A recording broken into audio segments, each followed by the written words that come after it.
Single type Cup is almost around the corner for Go Battle League, and it's here to remind us that single individuals exist all over Pokemon Go. So with that in mind, today we're gonna showcase top 4 teams that you can use for this amazing new meta that is coming up on Go Battle League, and of course we're gonna check their biggest assets and the core breakers, so stay tuned till the end of each team showcase if you want to learn more about each team. So starting off with the single type Cup, I want to mention that while Flying Cup is allowed, well, technically isn't, since the only flying type Pokemon that is allowed is banned, since it's legendary and cannot bring itself below 1500 CP. We're looking at a meta that a lot of grass types and fighters are gonna thrive a lot on single type Cup. With that said, now let's see what we have for the first team showcase, because Dragonair is gonna lead effectively the first team, while at the back we have perhaps the safest switch of them all for any special Cup out there, Vigoroth, and the closer is gonna be Kofagrigus.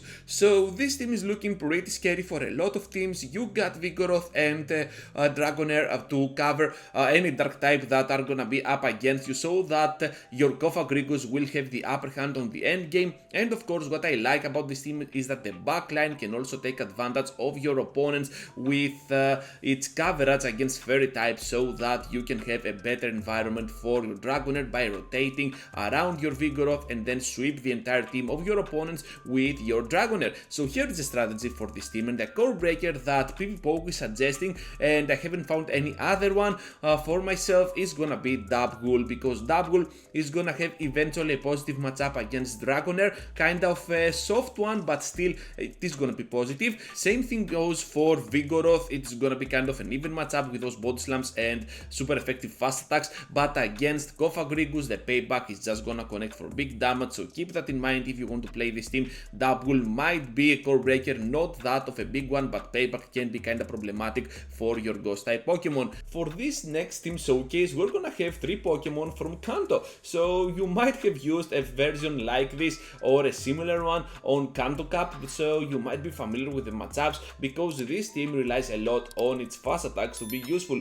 You need Ember on Ninetales, but if you do not have Ember, because it is gonna be Legacy and you're kinda want to hold back on those elite TM spendings, well, you can always use the Fire Spin, but I think that Ember is just gonna work better on Cantone Ninetales, especially on its Shadow form. And speaking of Shadows, we're also gonna have Shadow Mach, which can apply even more pressure with those poison jabs and has some really nice moves for coverage. Dark Pulse for the ghost types, hence Kofagrigus, and perhaps Thunder Punch for something like a water type that might be up against you. As a safe switch, I like a lot Primate, because it's gonna be the only fighting type Pokemon on this cup that can beat even Kofagrigus on Shield scenarios, and I think that Nightless is gonna be a huge asset to its move. You might want to have Ice Punch as your second move, but of course something like a Close Combat can still come in handy against neutral threats. Core breaker of this team is gonna be, of course, Blastoise, because up in front it has a lot of heavy pressure against your fire type Pokemon, while at the back on some Shield scenarios it might still be kinda problematic.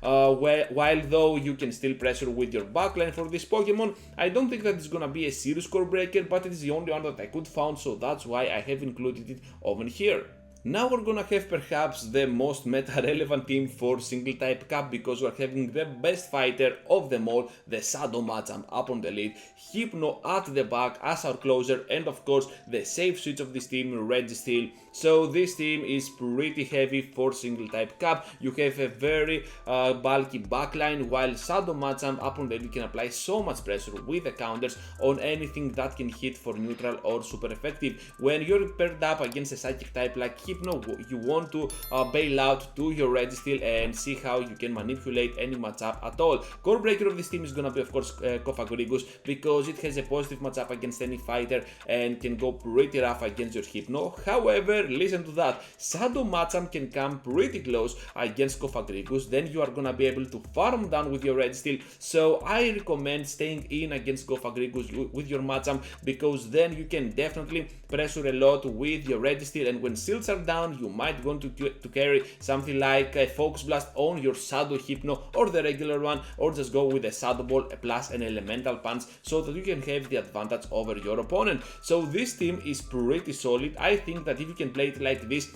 staying in against the Ghost type with your Shadow Machamp, you're gonna be very good, in a very good position. And yeah, this team has a lot of potential, so feel free to use it, and I think that you're gonna get a pretty nice elo in no time at all. Now, if you're looking for a team to go pretty rough against your opponents, think out of the box and kinda be off meta, well, this final team for the single type cup best teams video might be just for you, because we're having a Haxorus up on the lead after its recent community day, while at the back Meganium with Shadow Dusclops are gonna fit in like a bulky backline for your Haxorus, with Flyers being out of the way because not a single flying type Pokemon exists right now for the Great League format. You're gonna be on a very good spot with your Meganium coming in pretty clutch as your main grass safe switch. The reason I prefer Meganium over any other grass type is because of Earthquake. Even if they throw something like a Poison type or something like a Registeel up against you, you still have your Earthquake to threat them with big damage. So that's why I think that Meganium is gonna be in a very good spot most of the times. And most Registeels will not even have Flash Cannon, so here is another huge deal for your Meganium, because Zap Cannon is gonna be resisted and Focus Blast will require a little bit more energy than Flash Cannon. As a closer, Dusclops with Poltergeist will be on a very good spot against most threats, and of course you want to have something like an Ice Punch for coverage against the Dragon types especially, while Haxorus up on the lead will apply so much pressure with your counters, the Night Slashes, and of course debuffing the opponent with those Breaking Swipes, which is gonna be a game changer for Haxorus's gameplay. As a code breaker, of course, we're gonna see here that Dragonair is gonna be one, because it can resist the Frenzy Plants and the Grass moves in total from Meganium, has a positive matchup against Haxorus, and the only Pokemon that can really threat it is gonna be Dusclops, but still it's gonna be kinda of a very close battle. So that is gonna be all for today, trainers. Thank you for watching and for staying till the end. Just be sure to leave a huge like before you go, and of course subscribe to the channel if you are new around here. With that said, these two videos might be just for you, so feel free to check them out.